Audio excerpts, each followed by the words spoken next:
नमस्कार मित्रों, मैं स्वागत करता हूं आपके अपने चैनल स्टडी विद हितेश पे। और इस सेशन में आप जानेंगे बीसीसी 2024 के सिलेबस से रिगार्डिंग सारी जानकारी है जो आपको जाननी चाहिए, और साथ ही साथ जो महत्वपूर्ण किताब जो आप फॉलो कर सकते हैं उसकी भी संपूर्ण जानकारी आपको प्राप्त होगी इस सेशन में। तो चलिए प्रारंभ करते हैं। सबसे पहले मैं बात करना चाहूंगा फिजिक्स के सिलेबस की। फिजिक्स के सिलेबस को आप यहां से स्क्रीनशॉट भी ले सकते हैं, नोट्स बना सकते हैं। देखिए, सिलेबस को किसी भी एग्जाम की तैयारी का मापदंड जो होता है वो सिलेबस होता है। यानी आपको पहले ही प्रक्रिया, किसी भी फॉर्म को आप भरते हैं किसी भी कॉम्पिटिटिव एग्जाम में, पहले से ही तरीका बता दिया जाता है कि प्रश्न कहाँ से बनने वाले हैं, किस चैप्टर से क्वेश्चंस आने वाले हैं। वो चाहे बोर्ड एग्जामिनेशन हो या कॉम्पिटिटिव एग्जामिनेशन हो, आपको सिलेबस कहीं ना कहीं बता दिया जाता है। यानी कि पहले से वो बता देते हैं कि हम प्रश्न कहाँ से बनाने वाले हैं। तो आपका पहला कर्तव्य क्या है कि सिलेबस को अच्छी तरह से समझना। तैयारी बाद में करिए, पहले सिलेबस को समझिए और सिलेबस को जानिए, क्योंकि ये लिमिट सेट करता है आपको क्या पढ़ना है और क्या नहीं पढ़ना है। तो उसके लिए सबसे महत्वपूर्ण क्या है कि सिलेबस को पूरी तरह से कवर करना। इसके लिए आप एक और काम कर सकते हैं, ऑफिशियल नोटिफिकेशंस में भी जाके, वहां से भी बीसीसी के ऑफिशियल वेबसाइट से भी जाके नोटिफिकेशन के थ्रू वहां सिलेबस डाउनलोड कर सकते हैं। चलिए, तो ये रहा फिजिक्स का सिलेबस इंग्लिश वर्जन में। ठीक है, आप लोग इसका स्क्रीनशॉट ले सकते हैं। फिजिकल वर्ल्ड एंड मेजरमेंट से स्टार्ट होके कम्युनिकेशन सिस्टम तक है। यानी आपका 11th और 12th का कहीं कहीं ना सम्मिश्रण मिलेगा आपको सिलेबस को देखते हुए। उसके बाद केमिस्ट्री की बात की जाएगी। केमिस्ट्री में भी सेम मैनर में आप देख सकते हैं, सारे सिलेबस यहाँ पे महत्वपूर्ण रूप से प्रगलित किए गए हैं। इसके बाद मैथमेटिक्स यानी गणित का यहाँ पे इंग्लिश वर्जन में सिलेबस है। हिंदी मीडियम वाले स्टूडेंट चिंता ना करें, आपके लिए भी सिलेबस आपके हिंदी वर्जन में उपलब्ध है। भौतिकी विज्ञान का ये सिलेबस है, इसका आप स्क्रीनशॉट ले लेंगे। ये रसायन विज्ञान का सिलेबस है और ये आपके गणित का सिलेबस है। चलिए, ये तो बात हो गई सिलेबस की। उम्मीद करता हूं कि आप स्क्रीनशॉट ले चुके होंगे। अब थोड़ी सी बात करते हैं कि कौन सा सब्जेक्ट से कितने मार्क्स आ रहे हैं। तो फुल मार्क्स के आपको पहले ही लास्ट वीडियो में आप ये चीज कवर कर चुके होंगे, फिर भी मैं बता देना चाहता हूं कि मैथमेटिक्स से आपको 400 मार्क्स प्राप्त हो रहे हैं। जी हाँ, फाइनल जो मार्क्स आपको प्राप्त हो रहे हैं वो कितने प्राप्त हो रहे हैं? 400। ठीक है, तो 400 मार्क्स आपको क्या हो रहे हैं? प्राप्त हो रहे हैं।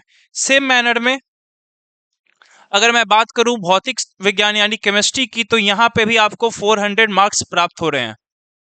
और सेम मैनर में रसायन विज्ञान में भी आपको 400 मार्क्स प्राप्त हो रहे हैं। ओके, गणित में भी आपको 400 मार्क्स प्राप्त हो रहे हैं। ठीक है, ये तो बात हो गई इन सब की। यानी टोटल मार्क्स कितने हैं? आपके जो टोटल मार्क्स हैं वे हैं 1200। कैसे? गणित से आपको मिल रहे हैं 400 मार्क्स, केमिस्ट्री से यानी रसायन शास्त्र से 400 मार्क, और सेम मैनर में आपको फिजिक्स से भी 400 मार्क्स मिल रहे हैं। यानी कुल आपको 1200 मार्क्स हैं। और निगेटिव मार्किंग की बात की जाए तो निगेटिव मार्किंग बिल्कुल है, निगेटिव मार्किंग भी आपको देखने को मिल सकता है। निगेटिव मार्किंग आपको -1 देखने को मिलेगा। यानी कि प्रत्येक एक क्वेश्चन में आप अगर गलती करते हैं तो आपको निगेटिव मार्किंग देखने को मिल जाएगा। यानी कि 1/4 आपका निगेटिव मार्किंग में मार्क्स जा रहा है। तो इसके लिए महत्वपूर्ण क्या है? कोर को बिल्ड करना, सब्जेक्ट्स की नॉलेज रखना, सिलेबस को याद रखना। पहले चैप्टर्स को आप डीप डाइव करने से पहले पूरी सिलेबस को जानिए। कम से कम लिमिट होना चाहिए। जैसे आप किसी भी रेस को दौड़ते हैं, मान लीजिए आपको कह दिया जाए कि आपको दौड़ना है, कितना दौड़ना है आपको पता होना चाहिए ना, कि आपको 10 किलोमीटर दौड़ना है, 100 किलोमीटर दौड़ना है, कितना दौड़ना है, किस दिशा में दौड़ना है। तो इसके लिए क्या है? सिलेबस को फॉलो करना बहुत ही आवश्यक है। चलिए, ये तो बात हो गई सिलेबस की। आई होप कि ये सारी चीजें पहले से आपको क्लियर हो चुकी होंगी। अब मैं बात करना चाहूंगा सबसे महत्वपूर्ण तथ्य, बुक्स।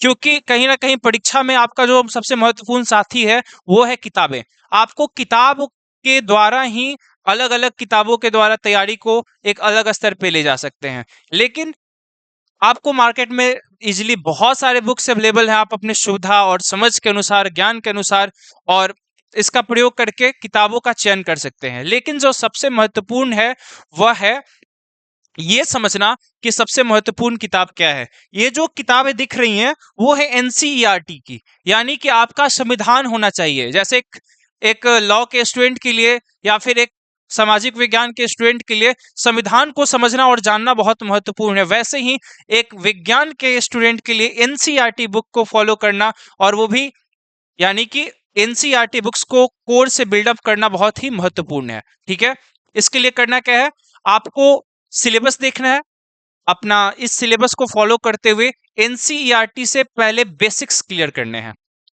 सबसे पहले क्या करना है, एनसीईआरटी से बेसिक्स क्लियर करने हैं।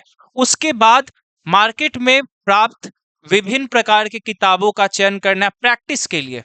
आप लोग की गलती सबसे बड़ी क्या होती है कि आप लोग प्रैक्टिस सेट पहले खरीद लेते हैं। प्रैक्टिस वाले बुक्स क्वेश्चंस एमसीक्यू फॉर्म में वहां पे अवेलेबल रहते हैं, उसको आप परचेज करके और बस क्वेश्चन बनाना शुरू कर देते हैं। पहले थोड़ा सा कॉन्सेप्चुअल नॉलेज को गेन करिए। हाँ, सिलेबस देख सकते हैं आप, क्वेश्चन पेपर के मार्किंग स्कीम देख सकते हैं, ये सारी चीजें आप जरूर फॉलो कीजिए। प्रीवियस ईयर क्वेश्चन देखिए, ये सारी चीजें फॉलो करना सही है, लेकिन पहले तैयारी करके करना जरूरी है। तो पहले क्या है कि आप कोर को बिल्डअप करें, बेसिक्स कॉन्सेप्ट को क्लियर करें, इसके बाद आप प्रैक्टिस बुक्स की तरफ जाएं। ठीक है, यहाँ कुछ बेहतर सजेशंस हैं। अगर आप अपनी तैयारी को एक नेक्स्ट लेवल पे, आपका बेसिक क्लियर हो चुका है, मैं पहले भी क्लियर करना चाहता हूं कि जिस स्टूडेंट्स के बेसिक्स क्लियर हो चुके हैं, ये उनके लिए सजेशन है बेक्स बुक्स की। चलिए, फिजिक्स बुक्स के लिए problem in general physics Irodov के द्वारा है। Concept of physics volume 1 volume 2 of course H C. Verma sir की सबसे सुप्रसिद्ध किताब जो है फिजिक्स को बिल्डअप करने के लिए, आप इसका चयन कर सकते हैं। या problem in physics S C. Croton के द्वारा यूज कर सकते हैं। Fundamental of physics class 11 12 set of text book practice set David Hadley के द्वारा यूज कर सकते हैं। सेम मैनर में केमिस्ट्री के लिए modern approach to chemical calculation R C. Mukherjee के द्वारा प्रयोग कर सकते हैं। GRB concept of organic chemistry Tandon Pandey के द्वारा यूज कर सकते हैं। न्यूमेरिकल केमिस्ट्री के लिए डॉक्टर पी बहादुर का बुक यूज कर सकते हैं। मैथमेटिक्स में आप जानते हैं higher algebra Hall and Knight, elements of coordinate geometry part 1 S L. Loney और problem book in mathematical analytic G N. Berman. तो ये सब कुछ सजेशंस हैं, आप अपनी सुविधा और समझ के अनुसार आप इसका चयन कर सकते हैं। क्योंकि देखिए जनरली क्या होता है, कुछ बुक्स हायर लेवल के होते हैं, कुछ बुक्स एडवांस लेवल के होते हैं। तो उसके लिए सबसे, इन किताबों को समझने के लिए सबसे महत्वपूर्ण क्या है, थोड़ा सा बेसिक आपका कोड बिल्डअप होना जरूरी है। ठीक है, अगर आपका कोड बिल्डअप अच्छा है तब जाके आप एक सतह पे फाउंडेशन को आपको बिल्डअप करना पड़ेगा, फिर आप प्रैक्टिस बुक की तरफ आगे अग्रसर हो सकते हैं। चलिए ठीक है, अब बात हो चुकी है सिलेबस की, अब बात हो चुकी है बेस्ट बुक्स की, अब तैयारी की बात करते हैं। तैयारी करने का एक प्रक्रिया ये होना चाहिए कि आप एक रूटीन सेटअप करें, एक सिलसिलेवार ढंग से चीजों को सेटअप करें कि अगर ये आपका सिलेबस है, आपके पास कितना समय है, उस समय से आधा समय में आपका सिलेबस कंप्लीट करने की ओर आपको कोशिश करना चाहिए। यानी कि अगर आपके पास 6 महीना है तो कोशिश कीजिए कि 3 से 4 महीने में आप पूरे सिलेबस को कवर कर जाएं, और अंतिम के 2 महीनों में प्रैक्टिस सेट या फिर प्रीवियस ईयर क्वेश्चन के साथ आगे बढ़ें। ठीक है, और इसके लिए सबसे महत्वपूर्ण क्या है कि आप एक कंटिन्यूअस अप्रोच रखें। ऐसा नहीं कि आज पढ़ने बैठ रहे हैं कल नहीं बैठ रहे हैं, एक रूटीन और एक पॉजिटिव अप्रोच रहना बहुत आवश्यक है। इसके लिए आप हमारी टीम का भी हेल्प ले सकते हैं, हमारी टीम की पूरी गाइडेंस आपको प्राप्त हो जाएंगी। जो अपकमिंग हमारे बीएससी नर्सिंग के लिए जुनून बैच है, उसमें आप इनरोलमेंट करा सकते हैं।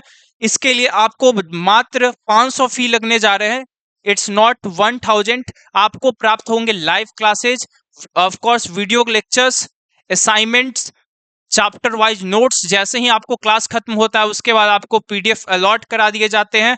15 साल के प्रीवियस ईयर क्वेश्चंस और सारी जानकारी आपको मिल जाएंगी इसके रिगार्डिंग। इसके लिए आपको करना बहुत ही सिंपल काम है, स्टडी विद रितेश के गूगल प्ले स्टोर से इस अपने एप्लीकेशन को डाउनलोड करना है, और वहां से जुनून बैच और अन्य बैचेज को भी आप वहां से परचेज कर सकते हैं। ठीक है, आई होप कि आपको जिस प्रकार की इंफॉर्मेशन चाहिए थी वो आपको प्राप्त हो गई है।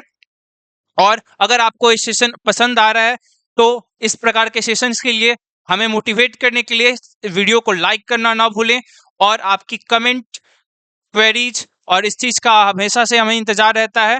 और आपको पसंद कर रहे हैं अगर आप इस वीडियो को, तो अपने मित्रों तक जरूर पहुंचाएं जिन्हें इस जानकारी की आवश्यकता है। ठीक है, मिलते हैं किसी अन्य इंफॉर्मेटिव सेशन में, तब तक के लिए धन्यवाद।